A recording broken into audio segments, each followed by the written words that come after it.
சரண் Krishna YouTube சேனலுக்கு உங்களை அன்புடன் வரவேற்கின்றேன்.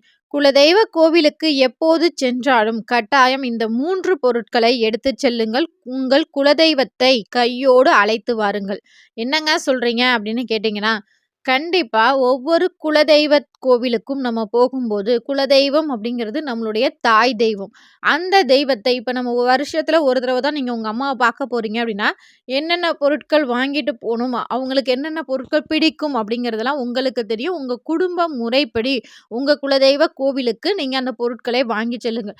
ஆனால் ரொம்பவே சக்தி வாய்ந்த இந்த 3 பொருட்களை நீங்க குலதெய்வத்திற்கு படைத்து வணங்கும்போது, கண்டிப்பா அந்த தெய்வம் மனம் மகிழ்ந்து உங்களுடனே உங்கள் வீட்டிற்கு வரும்.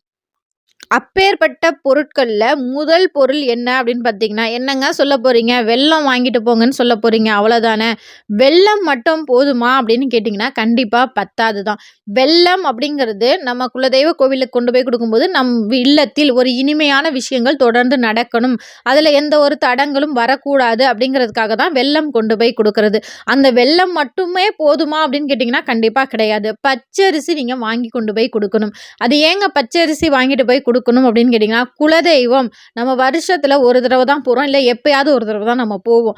மத்த நாட்கள்ல குலதெய்வத்திற்கு கட்டாயம் நெய்வேத்தியம் அப்படிங்கிறது படைத்து வணங்க வேண்டும். ஷார்ட்ஸ்ல என்னால இவ்வளோ தான் சொல்ல முடிஞ்சது. ஃபுல் வீடியோ லிங்க் கீழ உள்ள ப்ளே பட்டன்ல இருக்கு. கட்டாயம் பாருங்க. அது உங்களுக்கு பயனுள்ளதாக இருக்கும். நன்றி, வணக்கம்.